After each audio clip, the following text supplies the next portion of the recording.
Hello everyone, मेरा नाम आशीष कुमार दुबे है और इस बार 14 फरवरी 2023 को मेरा नोएडा में bank of India training centre में इंटरव्यू था।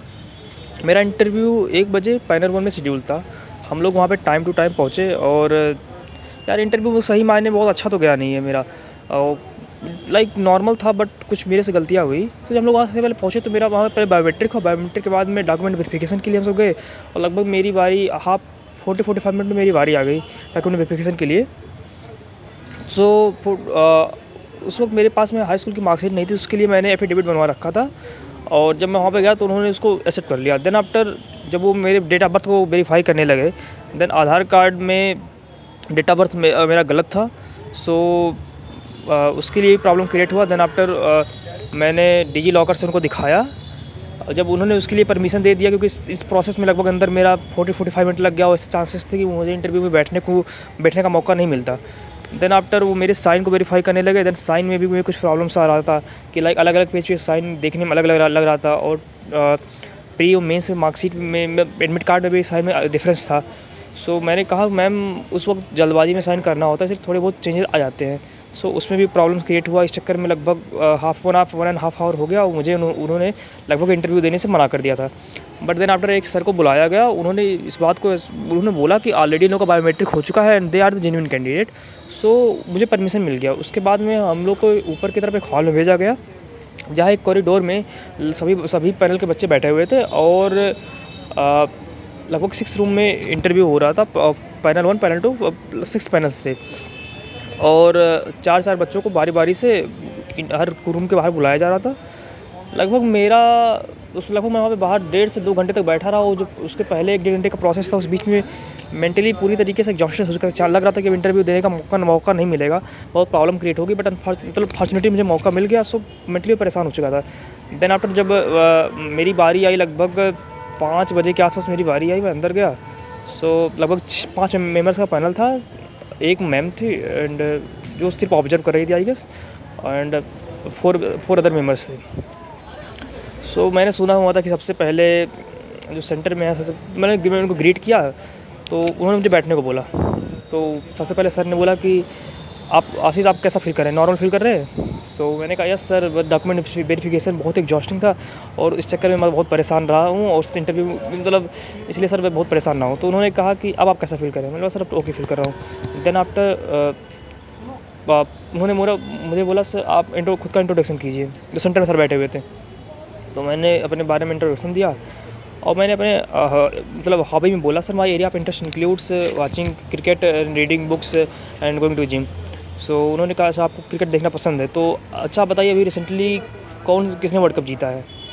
तो मैंने कहा सर कौन सा world cup, T20 world cup या फीमेल वर्ल्ड कप? बोला वर्ल्ड कप तो वर्ल्ड कप है। तो मैंने कहा सर एक वर्ल्ड कप इंग्लैंड ने जीता है और एक world cup female under 19 world cup India ने जीता है। तो उसके बाद में अगला क्वेश्चन उनका था कि आखिर आप क्या क्या पढ़ के आए हैं? तो मैंने कहा सर अब मैं इसमें थोड़ा सा सोच में पड़ गया कि मैं क्या बोलूँ उनको। बोल दूँ कि सर बहुत कुछ पढ़ के आया हूँ तो क्वेश्चन कहीं से बन सकता है। मैंने सिंपल से बोला उनको सर कि सर मैंने बेसिक बैंकिंग टर्म पढ़े हुए हैं। तो उन्होंने मुझसे पूछा IMPS और RTGS में IMPS और RTGS क्या है? मैंने उस बारे में बताया। तो उसके बाद में एक सर ने पूछा कि तो एक सर ने मुझसे पूछा कि आशीष ये क्या बोलते हैं उसको, आपने कौन कौन सा एग्जाम क्वालिफाई किया हुआ है, रिसेंटली आपने कौन सा एग्जाम दिया? सर मैंने कहा कि मैंने सर SBI PO मेंस दिया हुआ है और उसके बाद में सर IPS PO। बोले कोई क्लर्कल एग्जाम? मैंने बोला सर मेरा किसी का भी प्री क्वालिफाई नहीं हुआ है। तो एक सर ने बोला means Ashish you are made for officer.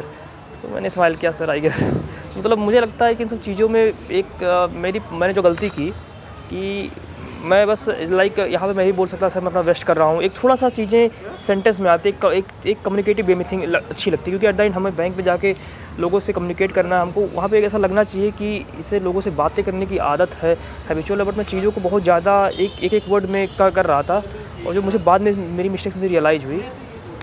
तब तक उन्होंने क्वेश्चन किया आखिर आपके एरिया में कौन सा बैंक है? तो मैंने कहा sir state bank of India है, पंजाब नेशनल बैंक है। बोले कोई ग्रामीण बैंक? मैंने कहा यस सर ग्रामीण बैंक भी एक है। तो उन्होंने कहा कि आपको सबसे अच्छा बैंक कौन सा लगता है? मैंने कहा सर मेरा बचपन से मैंने पंजाब नेशनल बैंक में डीलिंग की है मेरा खुद का भी अकाउंट वहीं पर है, सो इसलिए पंजाब नेशनल बैंक मुझे अच्छा लगता है। बोला पंजाब नेशनल बैंक में आपको कौन-कौन सी सर्विस मिली हुई है? मैंने बताया सर ये चीज़ें हैं। तो बोला चेकबुक आपने लिया है? मैंने बोला सर नहीं चेकबुक नहीं लिया है मैंने।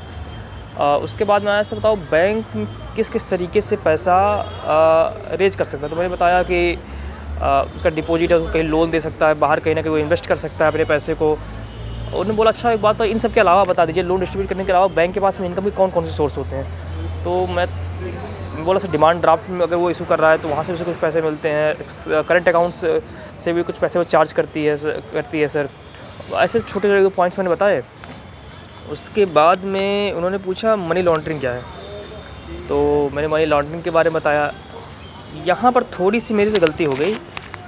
मैंने सेल कंपनीज़ के बारे में बताया तो उन्होंने पूछा सेल कंपनीज़ क्या है? तो मैंने उसको बताते-बताते मैंने एग्जांपल दिया। सर अभी हिंडनबर्ग के केस में भी देखिए सेल कंपनीज़ का मैटर उठा है। तो उन्होंने कहा कि यार उसने तो अडानी ने तो 413 पेज का डॉक्यूमेंट उनको भेज दिया है। मैंने बोला सर अभी तो जाँच चली रही है, सेबी चेक कर रहा है। तो लेकिन उसने पूरा क्लैरिफाई किया है, अभी वो चीज़ें कन्फर्म नहीं है। तो मैंने कहा सर जाँच चल रहा है।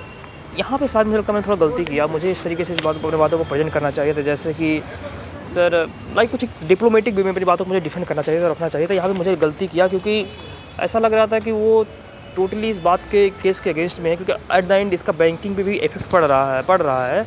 और हम लोग इंडियन है यार, तो थोड़ा-सा ओवरऑल फाइनेंशियल हेल्थ, बैंक की फाइनेंशियल हेल्थ पे इफेक्ट पड़ रहा है इसका। तो कहीं न कहीं मुझे लगता है कि उनको चीज़ों को उनको बुरा लगा, ये चीज़ें बुरी लगी। मुझे उनको बेहतर तरीके से खुद अपनी बातों को डिफेंड करना चाहिए था। फिर एक क्वेश्चन था कि फिनटेक कंपनीज़ के बारे में बताइए। तो मैंने बताया सर फाइनेंस जो कंपनियाँ टेक्नोलॉजी का यूज़ करके फाइनेंशियल सर्विसेज ऑफ़र करती हैं वो फिनटेक कंपनियाँ होती हैं। और एग्जांपल्स पूछा तो मैंने एग्जांपल बताया।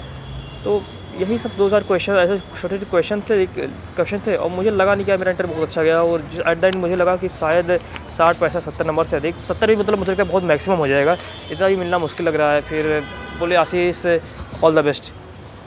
मैं बोला कि मुझे लगा कि शायद आंसर सुन के ऑल द बेस्ट बोल रहे हैं, तो मैंने कहा सर मुझे बोले सर ऑल द बेस्ट आप जा सकते हैं। वहाँ से उठा और मुझे स्टेट हो जाता है ख़राब गया इंटरव्यू, तो मैं बस जस्ट गुड इवनिंग बोल के फिर पीछे मुड़ के चला आया। अब देखो कैसा जाता है, बट एट द एंड मैं जो आगे जिनका इंटरव्यू है उनको तो मैं यही कहना चाहूँगा कि देखो बहुत ज़्यादा इस बार के इंटरव्यू का मेरा ऑब्जर्वेशन, मैंने लोगों से बात किया है, सब्जेक्ट से बहुत कोई क्वेश्चन रिलेटेडली पूछ नहीं रहे, बहुत ही जनरल क्वेश्चंस आ रहे हैं और वो कहीं ना कहीं आपकी पर्सनैलिटी टेस्ट कर रहे हैं। आप किसी भी बात को कोशिश करें, अपनी बातों को अगर आप बोलें तो उसको डिफेंड करना वहाँ पे करें। साथ ही साथ में कोशिश करें चीज़ों को वन वर्ड में आंसर देने की बजाय थोड़ा सा सेंटेंस वे में जाएँ, ताकि लगे कि चीज़ें एक कम्युनिकेटिव वे में जा रही हैं, आप वहाँ पे कम्युनिकेट कर सकते हैं। क्योंकि ये सारी गलतियाँ मैंने महसूस की और वहाँ पे मैं बहुत परेशान हो चुका था, मैं थिंक नहीं कर पा रहा था शायद अब ये क्या था, वो मेरी गलती थी एट द एंड। बट मैं कहूँगा ये सब आप थोड़ा छोटा ध्यान रखें।